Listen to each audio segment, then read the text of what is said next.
What is the car to you? For some, it might be a rusty old Bronco, their mom's old minivan, a vehicle that has held joy, memories, tragedies. I have to say that mine is... well, let's back up a second here. Like anyone else, I got my driver's permit after I turned 16, but I actually didn't get my license until I turned 18. For my freshman year of college, I was basically just given a Jeep Grand Cherokee that my brother kinda had laying around. It was just a basic vehicle that got me from point A to point B. Near the end of my freshman year of college, I got a call saying that my great-grandfather had passed away at the age of 87. So I went back home, saw everyone, and was grieving the loss. Now, my great-grandfather left behind a whole house full of just stuff, but he also left behind 4 vehicles. A 2011 Chevy Colorado, a 2005 Buick LeSabre, a 1990 Ford F-250, and a 1929 Ford Model A. And out of all of those vehicles present, I have to say, the Buick LeSabre had to be my favorite. The Buick was just cool. I loved it ever since I was a kid. It had an appealing shape, a unique color, but the biggest draw for me was the interior. It always reminded me of the bridge on the Enterprise D from Star Trek. The comfortable tan leather and that wood grain made it a very pristine vehicle in my eyes. Power windows, power locks, easy to use analog buttons and sliders, no screens or distractions, and that trademark bulletproof 3800 engine that only held about 59,000 miles on it. Not to mention, of course, that it was garage kept for most of its life. My grandfather, the sole heir of everything that my great-grandfather left behind, told me that the Buick was mine if I wanted it. And I happily accepted the offer. That first time driving it was a euphoric experience. The Buick, without realizing it, was really my dream car. I loved everything that it had. It was the perfect color, the perfect interior, just the perfect everything. It ran like it was on clouds. I was flying down the highway with no issues at all.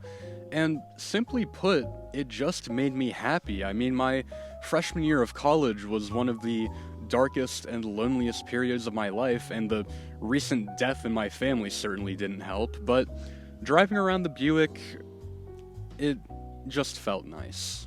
I was sad that my great-grandfather was gone, of course, but at least I had this car as a daily reminder of him. So my adventures with the Buick began. I closed out my freshman year driving it. I met my girlfriend Abby shortly after, and the Buick is where we had our first several dates. And I continued to drive it to school my sophomore year. I took it up to Erie to see the solar eclipse. It seemed like after all this time not truly getting it, it finally clicked for me what it meant to love a car. It was like a good friend or a pet. I named it the Comet, which is only funny because no one, not even me, called it that. It was just known as the Buick. The old, reliable Buick. And of course, my grandfather loved the fact that I loved this car. He was constantly asking me how it was running, how I was doing with it, if I had any problems, that sort of thing. Life with the Buick was great, but of course, it wasn't perfect. I accidentally rear-ended someone with it because some genius ahead of us decided he wanted to make a left-hand turn with a last-minute signal, and that led to some cosmetic damage, which resulted in a lot of subsequent nickel and diming, not to mention just the sheer anger that I had knowing that I damaged my great-grandfather's car. And then a few months after that, a deer decided to walk out in front of me, crumpling the other side of my hood, which also resulted in some stupid things that needed fixed. But a car is just a car, right? Throw some money at it, and inevitably it'll be back into working condition. But unfortunately, some things, the same thing just can't be said. About 2 weeks after that deer walked out in front of me, my grandfather died.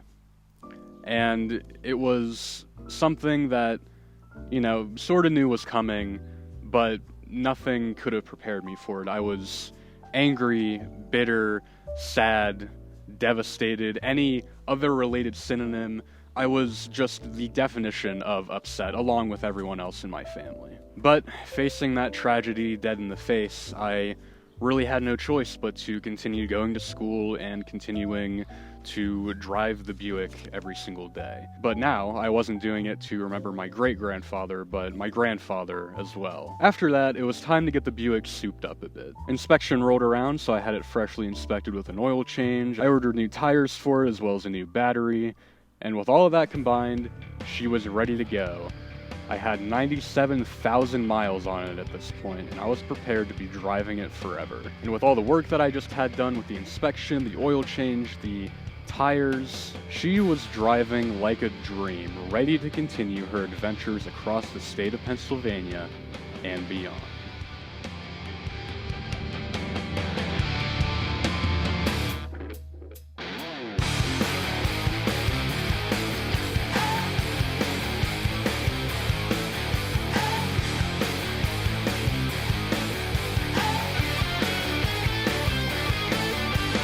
I had just taken Abby to get her driver's permit a few days prior, and she was driving me around town when we came up on a traffic light. I was looking down at my phone, not paying attention to what she was doing, and similarly, she wasn't exactly paying attention to what she was doing. I heard her tense up, say, "Oh my god, that light is red." Before I know it, a car is crashing into the passenger side of the Buick right where I was sitting.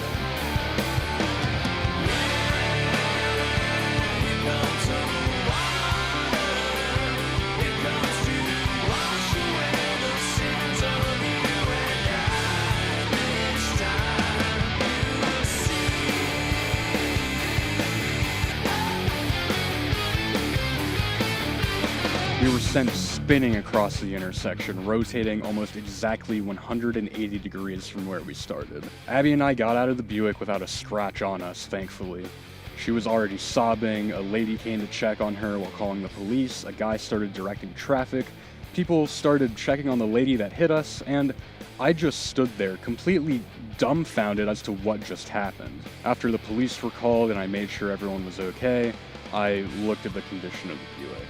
Now, before I could even take in what I was seeing, I found myself debriefing everyone about what had happened. The police, my parents, Abby's parents. After getting the okay to drive it home, I dropped Abby off and started the hour-long trek back to my house, limping the car back to where she started.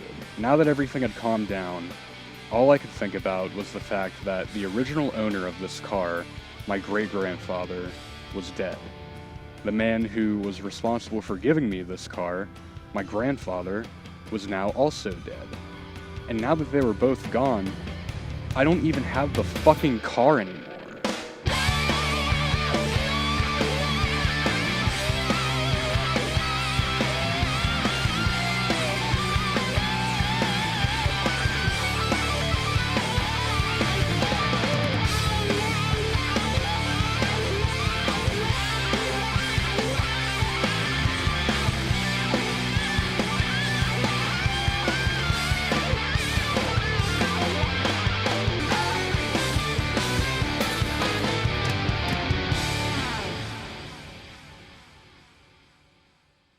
Now, I could go into the accident itself more and talk about how stupid it was that I wasn't paying attention while she was driving, even letting her drive my car in the first place, but those are all conversations for different times. The important thing was that everyone was okay, miraculously, so now I was faced with the fact that I didn't have a car anymore. I took the Facebook Marketplace and found that my heart still lied with the Buick LeSabre. I was heavily flirting with the idea of just getting another one, as my time in this one was obviously cut short. I mean, sure, she went out in a blaze of glory, but I didn't even have 6 digits on the odometer. Not to mention that my dad told me that he would help me with swapping seats, tires, really anything that I wanted should I choose to get another LeSabre. Eventually, I settled on a car, only it wasn't a LeSabre. I went to the bank to get some cash, and we set out on a journey to get my next car, the successor to the Buick LeSabre. Well, my dad and I left in one car and came back with 2. Ladies and gentlemen, the Buick Park Avenue. perfect blend between what I had and something a little bit new. Familiar, but different. It had that 3800 engine, it had a leather interior, but it wasn't a LeSabre. As a matter of fact, on paper, it was an upgrade. It has heated seats, passenger climate control, memory mirrors, and seat placement. And I never thought I would be saying this, but it even kind of looks better than the LeSabre. The boxy exterior, in my eyes, is a way more appealing look than the bubbly original. The vents on the side, while a little extra, remind me of portholes, giving this a nautical look complete with some fins, and, of course, the size, which makes it look and feel like a boat. And tying it all together is this silly hood ornament, which is pretty bougie, but that's what the Park Avenue offers. The Park Avenue, whenever I got it, had around 71,000 miles on it, so it was almost like starting over from the LeSabre. All of the issues that it had were cosmetic, and it still ran like it was on clouds, just like the old reliable LeSabre. And also, this car was cheap, and not only that, but since my dad rightfully kicked me off of his insurance plan, I have insurance on this car, and not only that, but it is also in my name. Like, I have a title with my full name printed on it. This is my first big boy purchase. This is 1000% my car. I began to drive it back home, and admittedly I was slow to warm. It seemed to drive just like my LeSabre, it felt good, it sounded good, but as I looked around, it just didn't feel right. The iconic Enterprise D interior was replaced with this monotone gray, complete with inferior wood paneling. The climate controls were different, the radio was different, the odometer was different. It was the same, but not. Beggars can't be choosers, as they say, and I knew in the moment I should have been glad I was able to find a car this nice in the first place, but I guess I was still in a grieving process. Even now, looking at my car with all of its obvious upgrades and all the little quirks and cool stuff that it has, at the end of the day, I still miss the LeSabre. I still miss the baby blue tan color combination. I still miss the way it felt whenever I put the e-brake on. I miss the old radio, I miss the odometer, I miss the way I had to manually adjust my seat after my dad ran an errand in it. Hell, I even miss having the busted front end. But now, I'm faced with the reality that this is my car. I know that this car is worth loving too, and of course with love comes the inevitable separation, whether that be through a breakup, a death, or a bad car accident. But ultimately, that's the risk that we just have to take when it comes to loving something, or someone. But there's still some old work that has to be done to the Park Avenue, and to the LeSabre for that matter, but we're saving that for another day. It's like 90 degrees out here, and I am sweating ball sacks. So, my dad and I got to work on fixing up the car, and by my dad and I, really all that means is that my dad did everything while I just watched him, which always seems to be how that goes, right? Anyways, the first thing I wanted done to the Park Avenue, there were just these butt-ugly AAA stickers all over the bumper of the thing, so we worked on getting those off pretty quickly, probably only about a week or two after I got the car. So after those came off, we focused, on transferring possible things between the LeSabre and the Park Avenue. Like the windshield wiper blades on the Park Avenue were kind of shot, so we just took the ones off the LeSabre, put them on the Park Ave. My dad siphoned all of the gas that I had in the LeSabre and we put it in the Park Avenue and all of our other various vehicles. And really throughout the months after driving the Park Avenue around, I started to sort of get a feel of how it was going. Like, for example, the engine seemed to be burning oil, like, out of nowhere. I thought I was gonna have to ship of Theseus the LeSabre engine. I thought I was gonna have to do an engine swap by putting the LeSabre engine in the Park Avenue and then the Park Avenue engine in the LeSabre.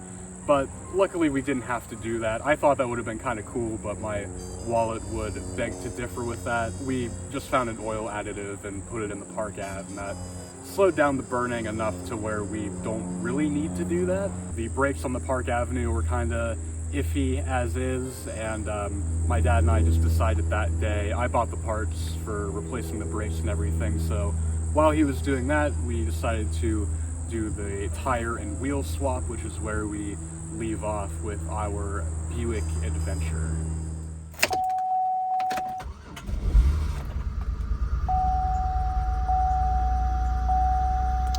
Yep, she's staying on now. Yeah, well, we do now. All right, we got gas in her, put her in drive, see what happens. Press down on the gas. Oh yeah, there we go. Oh my God. Yeah, we're moving now, buddy, we're moving now. Look out, world. God, this is terrifying. The whole side of the car caved in. I think I should put my hazard lights on just in case. I think I will. This whole thing is just a hazard. Big ol' hazard.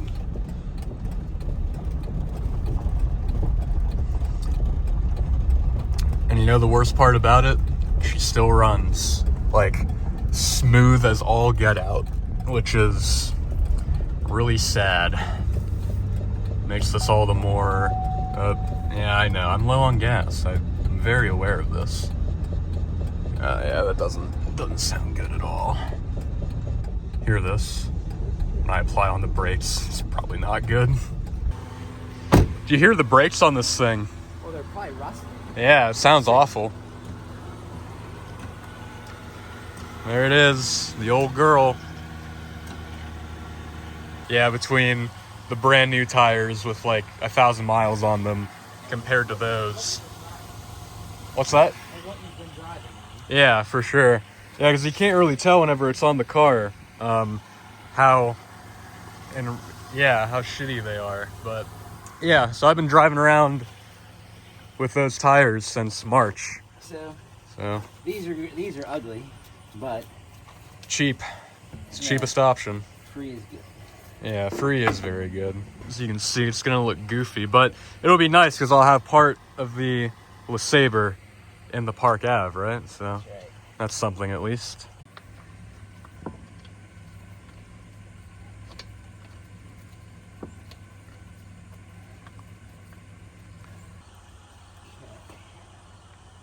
Now we torque them. You should never put aluminum wheels on with an impact. You can snug up the lug nuts, but you need to torque them. Because if you don't, your rotors will warp. Rotors will warp. Yes. It's quite the tongue twister.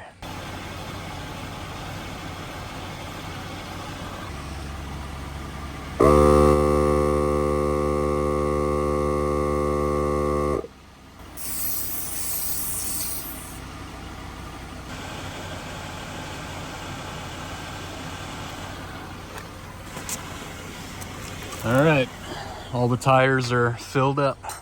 Look at how rough that looks.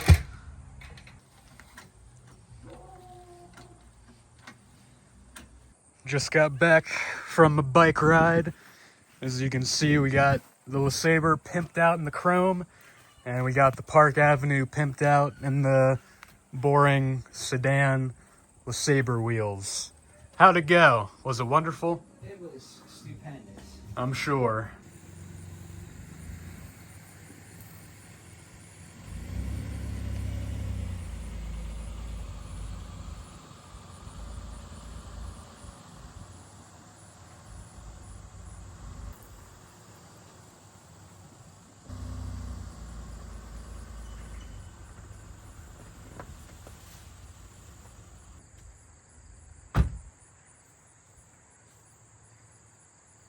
Alright, and there she shall sit. Now we're gonna take her on a little shakedown tour. Where are you gonna be chauffeuring me today? Well, we're just gonna go down Manor Road and do a few brake checks. Yeah, you're supposed to bed your brakes in when you change the pads and rotors. Let's see. So basically it's a series of stops from 40 or 50 miles an hour. Yeah. It's supposed to make them kind of like mate, the surfaces mate together. Gotcha. I gotta Better. Fixed my dinosaur there. Jeez. Yeah. Here we go, crew. Oh, she feels nice. So far. Can't feel worse than what it did before. Yeah, right? I will say that LeSabre, pumping the brakes on that, it was like a heartbeat with the pedal. It was pretty rough. Yeah. So I'm driving a little quicker than anyway with because stop. Not a squeal. Pretty good. When I pulled out of Pittsburgh, rolling down that eastern seaboard, I got my diesel wound up and she's a running like I never before. There's a speed zone ahead, well, all right. I don't see a cop in sight. 6 days on the road and I'm gonna make it home tonight.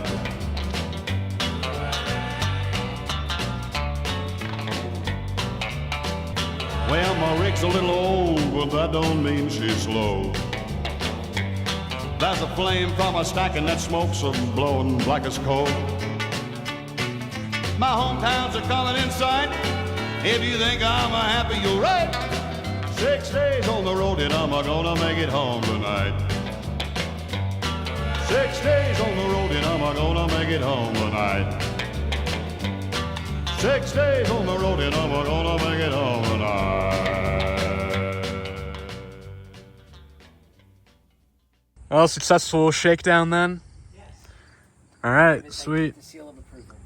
Now I guess the last thing I need to do is get that inspected, get it all checked out, and then we need to decide what to do to the old LeSabre. The carcass of the LeSabre. Yes, now that it's back in place. Yes. Hopefully it doesn't take us another 2 months to find out what to do with it, but Yeah, I'd like to get rid of it soon. yeah. Yep. And now here we are. It's about 2 weeks after the wheel tire swap. It is September 27th, 2025, and we reach the final chapter of the Tale of Two Buicks. I finally have news of what the ultimate fate of the LeSabre is, and it's actually the happiest outcome that I could really ask for. Funny enough, my great-grandfather's younger brother, so my great-uncle, we'll just call him Uncle Jay. Uncle Jay has a LeSabre not just like this. His has a cloth interior, but it's the same exterior color. And I guess a week or two ago, a deer actually rammed itself into the driver's side of Uncle Jay's LeSabre.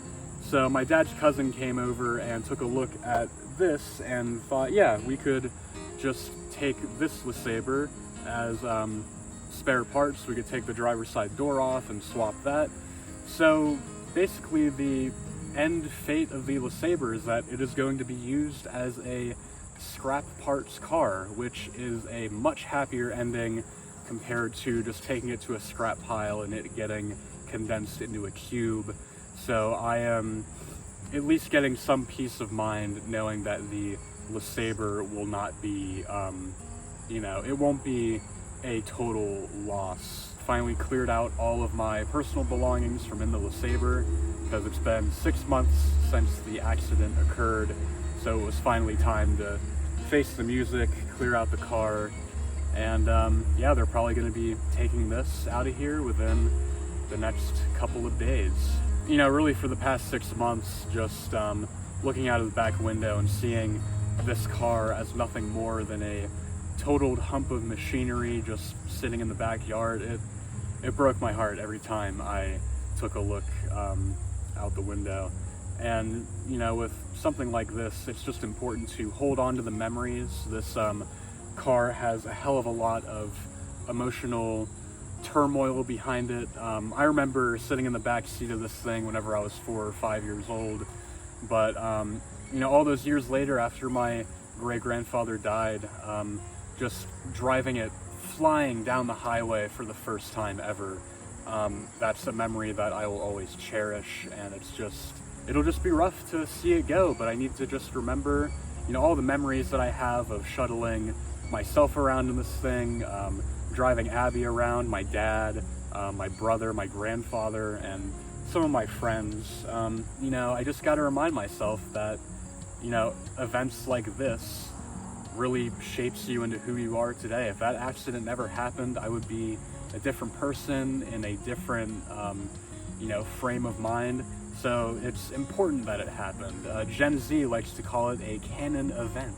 So, there's really no point in dwelling on the accident because it already happened. I'm living with it.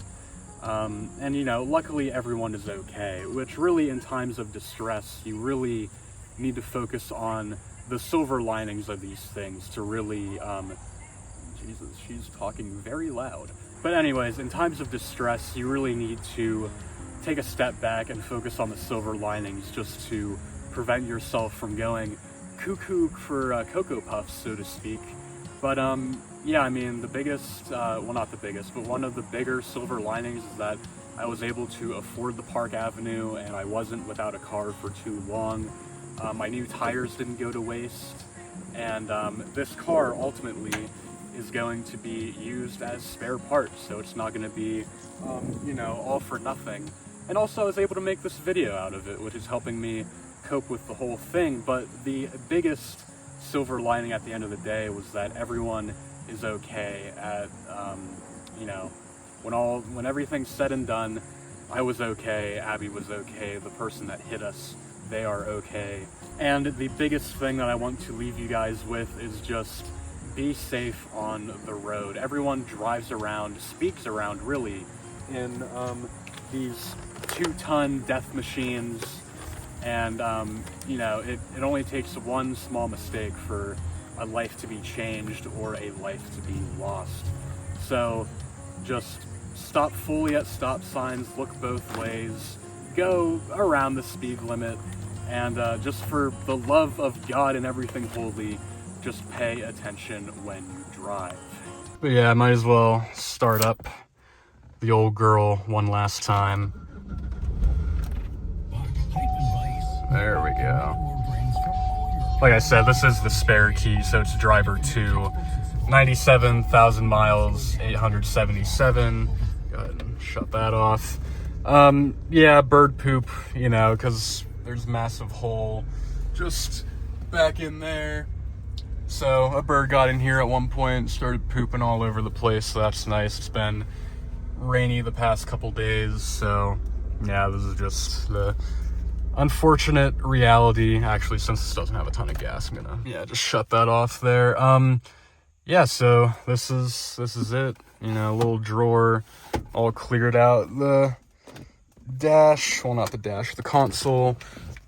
That's what it looks like. I just have a bunch of pennies in there that I'm not getting rid of. June 2022, it's the month that I graduated high school. As you can see, because of the accident, glove box can't close anymore, so that's just kind of stuck. The passenger seat's all messed up. I can't even... This is supposed to go up, like, super smooth, but it can't go up the whole way because the whole passenger seat is just, all out of whack. So, yeah, that's that, basically. There's a look at the back, just a bunch of spider webs and dead bugs back there. Those are all from my Park Avenue wheels. Those were sort of decorative pieces that were tossed back here. I was thinking about putting the mats in here in the Park Avenue, but that would just kind of look stupid. I got the mirror here. Hello, it's very hot in here without any airflow.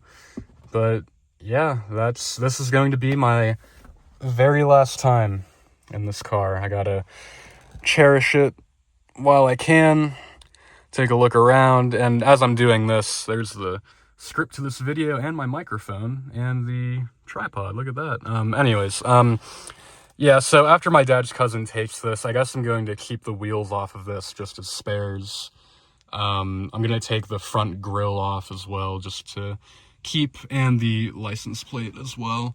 But yeah, as far as personal belongings, this car is completely cleared out. And like I said, this is my last ever time in this vehicle, which is pretty sad to say.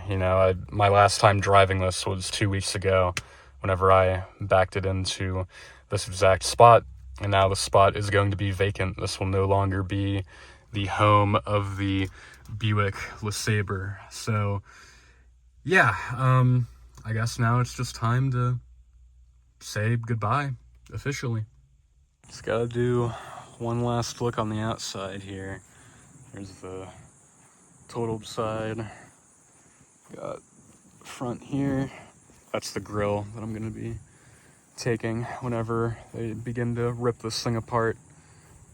But again, I'm just very happy that it'll get actual use out of the whole thing. So there it is, folks.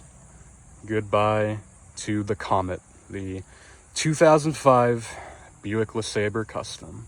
Yeah, really, the last order of business for this whole situation is that I just need to get the Park Avenue inspected, which I'm getting that done in about a week. So I'm hoping that that goes as smoothly as it possibly can, which it should. But yeah, there it is. We're leaving the Comet behind for the Comet-A. That's what I'm naming the Park Avenue, appropriately, of course. You know, it just sucks. I'll never love a car like that ever again.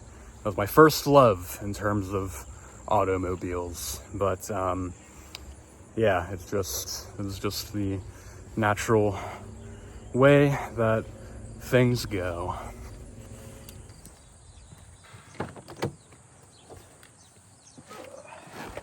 Yes, sir. All I can ask for now is a tall ship and a star to steer her by.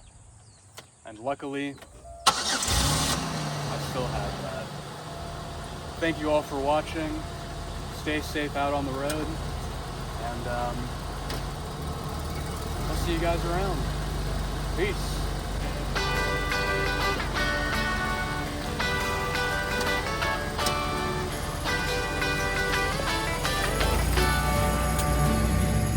Well, it's alright, riding around in the breeze. Well, it's alright, if you live the life you please. Well, it's alright, doing the best you can. Well, it's alright, as long as you lend a hand. You can sit around and wait for the phone to ring, waiting for someone to tell you everything. Sit around and wonder what tomorrow will bring. Maybe a diamond ring. Well, it's alright, even if they say you're wrong. Well, it's alright, sometimes you gotta be strong. Well, it's alright, as long as you got someone to lay. Well, it's alright, every day is Judgment Day. Don't have to be ashamed of the car I drive. I'm just glad to be here, happy to feel that. And it don't matter if you're by my side.